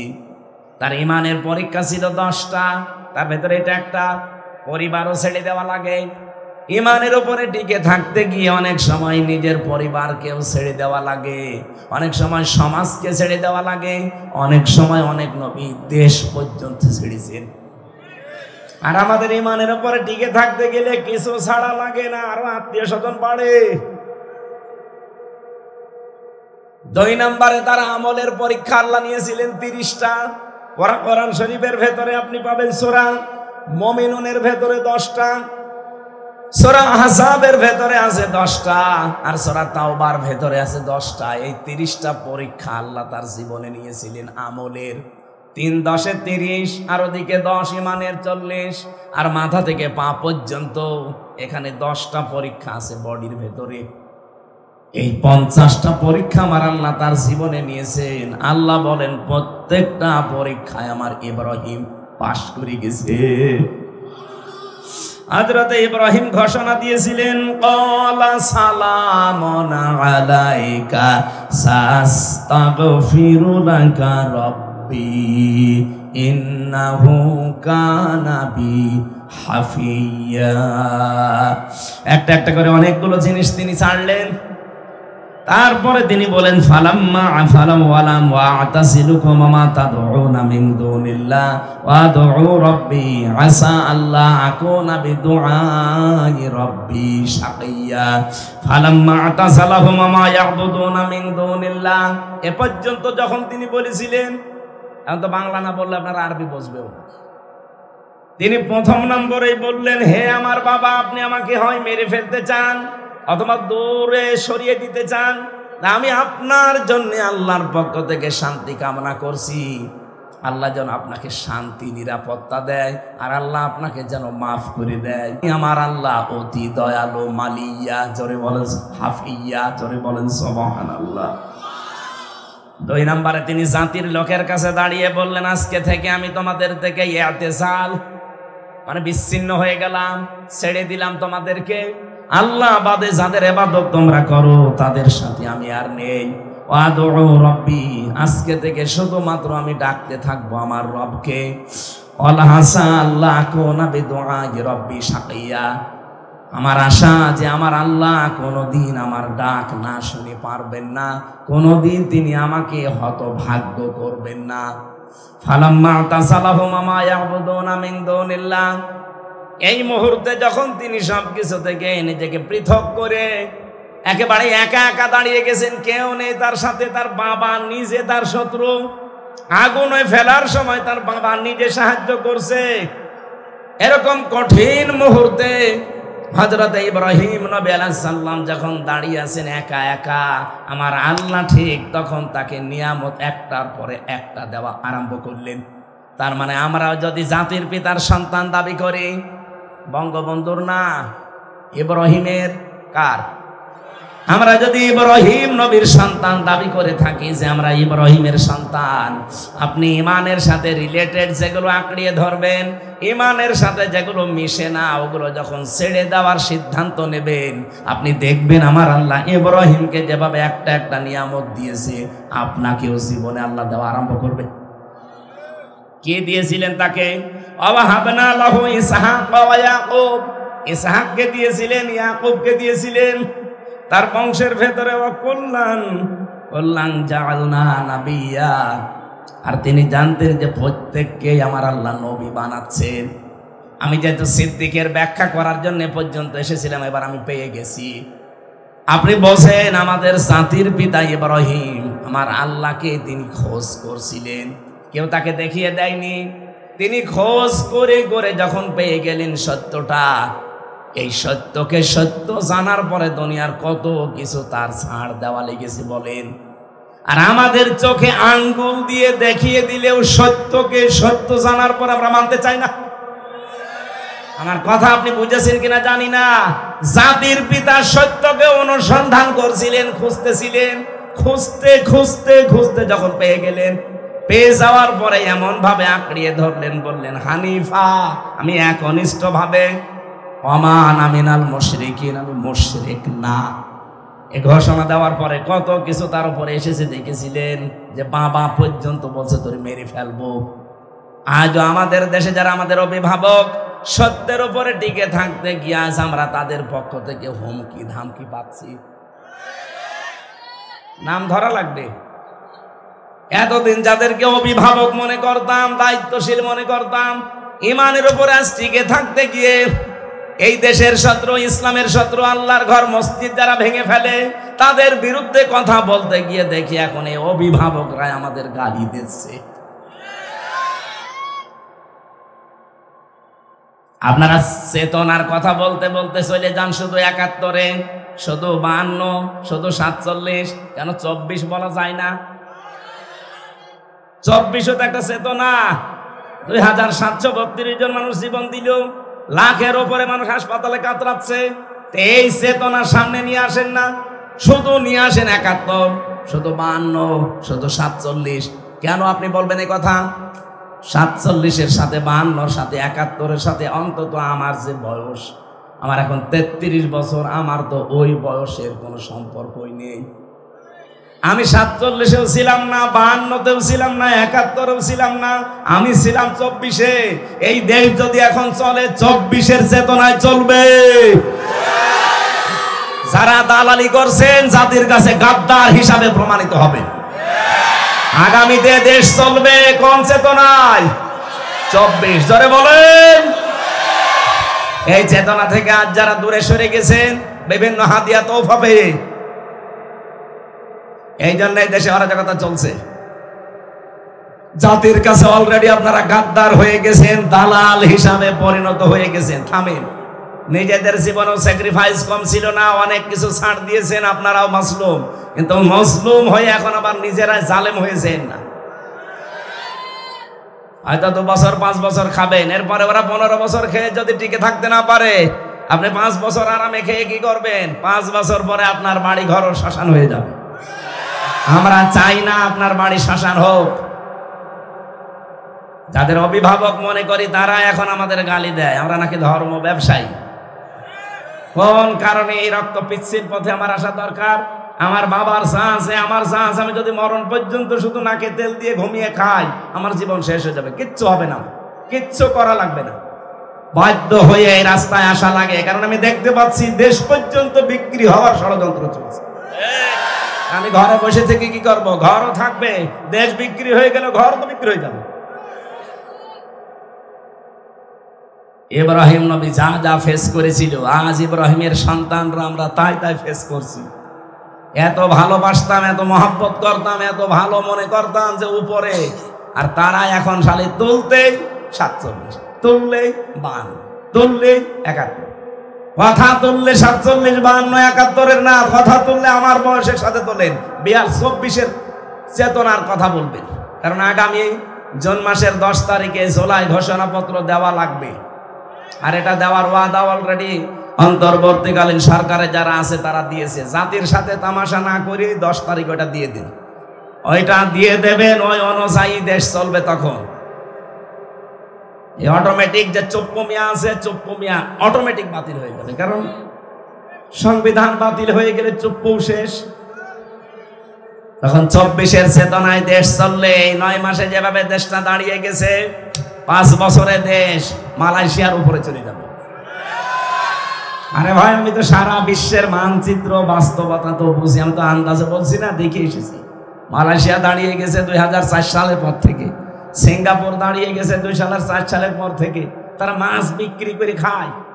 সিঙ্গাপুর বাংলাদেশের চাঁপাইনবাবগঞ্জের চাইতেও ছোট। চাঁপাইনবাবগঞ্জে মাথাও মাছ 40 কিলো হবে না, এর চাইতে বেশি। ওই সেই গোদাগাড়ির পর থেকে আরম্ভ করে কানসার্ট পর্যন্ত হিসাব করে দেখেন, অন্তত 45-50 কিলো হয়ে যাবে।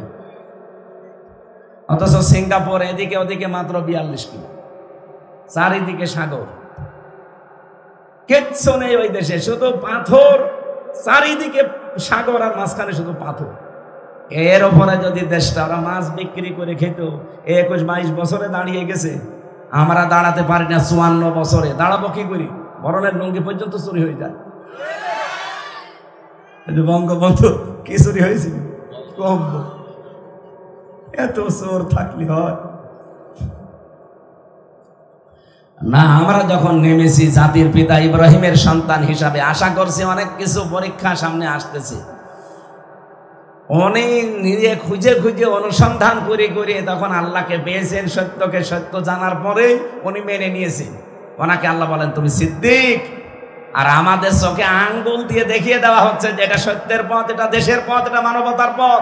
না, ও মানতে চায় না, কারণ ওকে তো ফ্যান খাইয়ে পাঠিয়েছে।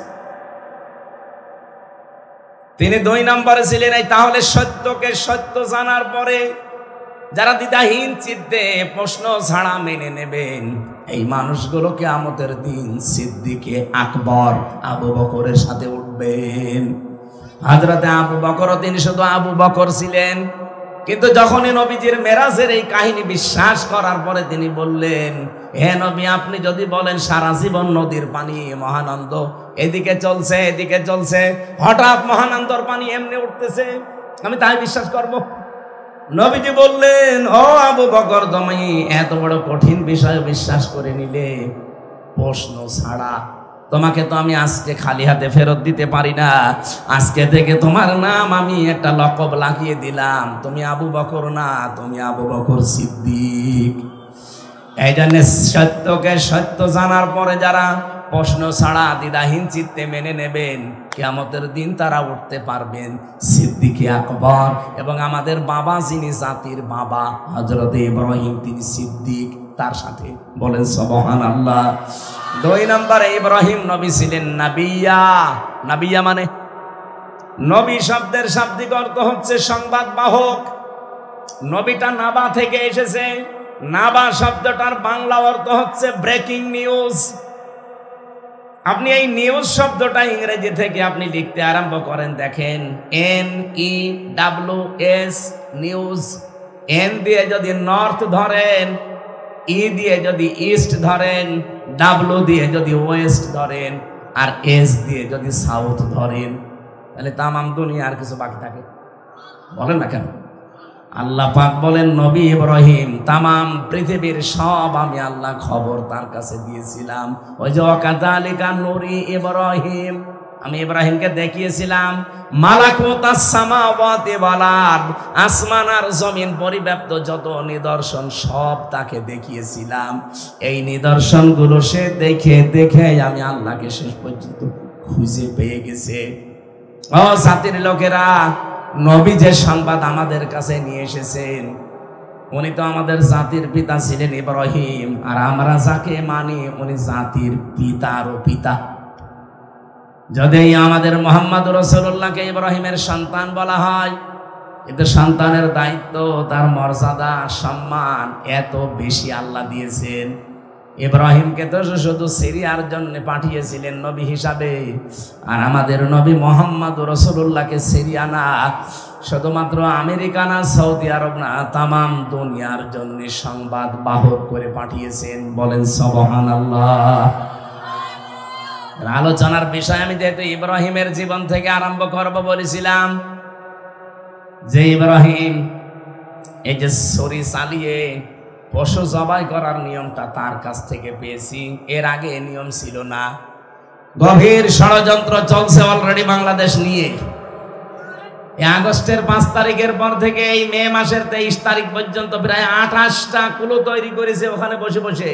একটাও ষড়যন্ত্র সফল হয়নি, সামনে ইনশাল্লাহ হবেও না, যদি আমরা এক থাকতে পারি। এই জন্য ছোটখাটো বিষয় ভুলে যাওয়া লাগবে ভাই, এখনো এখন, নাই তো পেছনে যেটা আছে না এটাও থাকবে না। কালকে আমরা রাতের বেলায় রাত 2:30-3টার দিকে যে শান্তির মোড় চাঁপাইনবাবগঞ্জে ছিলাম। এখানে যিনি আলোচক ছিলেন এই যে মাওলানা আবুল কালাম আজাদ আজহারি, ওই ভাইয়ের সাথে দেখা হয়েছিল। অনেক গভীর টেনশন, চিন্তা মগ্ন আছে যে কি হতে যাচ্ছে দেশে। বললাম এই কঠিন পরিস্থিতি থেকে উত্তরণের একটাই উপায় আছে। এই দেশের ধর্ম, দল, মত, জাতি, বর্ণ, ধর্ম দেখা যাবে না, সব এখন শুধু দেশের জন্য এক হওয়া লাগবে। তাহলে এই ষড়যন্ত্র মোকাবেলা করা আল্লাহর রহমতে সম্ভব ইনশাআল্লাহ। আশা করছি এগুলো ঐক্য এখন খুবই বেশি দরকার। আরে ভাই, দেশে যদি না থাকে আপনার বাড়ি থাকবে? আমি আবার বাড়িতে এখন ঘুমিয়ে থাকতে পারতাম না? দেশের মানুষকে সচেতন করা আমার দরকার কি? আমি দেখতে পাচ্ছি দেশই না থাকলে আমার কুষ্টিয়ার বাড়িও থাকবে না। জালেম হয়ে গেলে কি হয়? আমি তো হানিফের বাড়ি দেখলাম, দেখেছেন হানিফের বাড়ি একেবারে মাটির সাথে মিশিয়ে দিয়েছে, হালকা পাতলা যাই ছিল। এই ফেব্রুয়ারির 5 তারিখে আযাবুল বুলডোজার নাজিল হয়ে সব শেষ। আজ আগামী থেকে আমাদের এরকম কোনো অবস্থা যেন না হয়, এই জন্য এখনই ঐক্যবদ্ধ হওয়া লাগবে। একটু সুর তুলেছিল যে প্রধান উপদেষ্টা ডক্টর ইউনূস পদত্যাগ করবেন বলে মন স্থির করেছে, এখনো করেনি, শুধু করবেন বলে একটা আশ্বাস দিয়েছিলেন। এই আশায় অনেকেই জামাত আর বিএনপির বাড়ি ঘর অলরেডি ভাঙা আরম্ভ করেছিল ব্রাহ্মণবাড়িয়া। খালি সুর তুলে যদি এই হয় তাহলে কি হয়তো চিন্তা করতে পারেন। এখানে সব ভুলে যান, আবার ওই দাল বারু ট্রাক সামনে দিয়ে দেবে, তখন ওই 16 বছর না 32 বছরও শোনাতে পারবেন না। আমাদের আর কি হারানোর আছে, সব তো হারিয়েই ফেলেছি। এখানে যতটুকু বাকি আছে এটা যেন হারিয়ে না যায়। আল্লাহ আমাদেরকে জাতির পিতা ইব্রাহিম নবী আলাইহিস সালামের কাছ থেকে আমরা এই পশুর কোরবানি শিক্ষা পেয়েছিলাম। এই কোরবানি আমাদের জীবনে আর 14 দিন পরে আসতেছে। এই কোরবানির মাধ্যমে নিজের ভেতরের আমিত্ব, হিংসা, অহংকার এটাও যেন কোরবানি করতে পারি। জোরে বলেন আমিন। বারাকাল্লাহু লানা ওয়া লাকুম ফিল কোরআনিল আযীম। আল্লাহুম্মা আমিন। লা ইলাহা ইল্লা আনতা সুবহানাকা ইন্নী কুনতু মিনাজ জালিমিন। আল্লাহুম্মা ইগফিরলি ওয়ারহামনি ওয়াহদিনি ওয়াফিনি ওয়ারযুকনি ইয়া রাব্বাল আলামিন। আল্লাহ কত কষ্ট করে অনুষ্ঠানটা সাজিয়েছে, তুমি জাতির পিতা ইব্রাহিম নবীর আদর্শ অনুসরণ করে তার সন্তান হওয়ার তৌফিক দাও। এই আয়োজনে খুশি হয়ে থাকলে যে সওয়াবগুলো তুমি দিয়েছো বিশ্ব নবীর রওজায় পৌঁছিয়ে দাও। মা বাপ যারা হারিয়ে ফেলেছে আল্লাহ মা বাপকে মাফ করে দাও। যারা শহীদ হয়ে গেল 3 জন এবং কত মানুষ অসহায় হয়ে আছে প্রায় 41 জনের উপরে। দেশ বিদেশে অনেক মানুষ এলাকার আছে যারা এই তাফসীর মাহফিলে কোরআনের প্রচারের জন্য টাকা পাঠিয়েছে। আল্লাহ প্রত্যেকের টাকা, প্রত্যেকের সময়, প্রত্যেকের সহযোগিতা মেহেরবানি করে হযরতে ওসমানের মতো কবুল করে নাও। রব্বুল আলামিন আমরা এদেশে ওই 14 দল বাদ দিয়ে যারাই ছিলাম তারা কম বেশি মাজলুম। এই মাজলুমরা হয়তো শয়তানের ধোঁকায়, নফসের ধোঁকায় দুনিয়ার ফেরেবে অনেক সময় ভুল করে ফেলি। আল্লাহ আমাদের ঐক্যটা নষ্ট করে দিও না, মেহেরবানি করে মাজলুমদেরকে তুমি এক প্ল্যাটফর্মে আসার তৌফিক দাও। এই পৃথিবীর নিকৃষ্ট জাতি এই মুশরিকদের চক্রান্ত থেকে তুমি আমাদের বাঁচাও। আল্লাহ তাআলা এরা তোমার ঘরগুলো ভেঙে দিয়েছে, এই উগ্রপন্থী হিন্দু, এই মুশরিকরা। রব্বুল আলামিন আমাদের দেশ নিয়ে তারা ষড়যন্ত্র করে, তাদের ফাঁদে যেন আমরা কেউ পা না দেই, আমাদেরকে তুমি বাঁচাও। মাহফিলের সম্মানিত সভাপতি, প্রধান অতিথি জনাব নুরুল ইসলাম বুলবুল, আল্লাহ তোমার গোলামকে কবুল করো। এলাকায় তোমার বান্দা সাবেক এমপি জনাব হারুনুর রশিদ, আল্লাহ তোমার ওই বান্দাকেও তুমি কবুল করে নাও, তার জীবনটাও তুমি কোরআনের রঙে রাঙাও। এলাকায় যারা দায়িত্বে আছে, দায়িত্বশীল মানুষদেরকে তুমি কোরআনের জন্য কবুল করে নাও। দল মত নির্বিশেষে কোরআনে কারিমের জন্য কাজ করার মতো ঈমান আর যোগ্যতা আমাদের দান করো। মা বোনদেরকে তুমি ফাতিমাতুজ জাহরার মতো বানিয়ে দাও। আল্লাহ তাআলা এলাকায় যারা এখনো কবরে শুয়ে আছে, কবরগুলো জান্নাত বানিয়ে দাও। যারা এখনো জীবিত আছে, আমাদেরকে মুহাম্মদুর রাসূলুল্লাহর খাঁটি উম্মত হওয়ার তৌফিক দাও। এলাকার যাদের অভাব আছে, অভাব দূর করো। যে বাড়িতে এসেছিলাম মোস্তফা, আল্লাহ তোমার নবীর নাম মোস্তফা হিসাবে তাকে কবুল করে নাও। পরিবারের উপরে শান্তি দান করো। এলাকায় যত মানুষ এই মাহফিলটার জন্য শ্রম দিয়েছে, আল্লাহ আমার সামিউল ভাই সহ প্রত্যেকটি মানুষকে কোরআনের জন্য কবুল করে নাও। কখন কার কাছে মরণ চলে আসে আমরা কেউ জানি না। যে কষ্ট করে আজকের আয়োজন এরা করেছে, আপনি তাকান, কত কিছু নষ্ট হয়ে গেছে বারবার, এরপরও তারা হাল ছেড়ে দেয়নি কোরআনের জন্য। যারা এত পাগল, এত কষ্ট করতে পারে, কিয়ামতে কোরআনের সুপারিশ নসিব করে দিও আল্লাহ। মরণের ঘুমায় একবার হলেও তুমি জারি করে দিও লা ইলাহা ইল্লাল্লাহু মুহাম্মাদুর রাসূলুল্লাহ। আসসালামু আলাইকুম।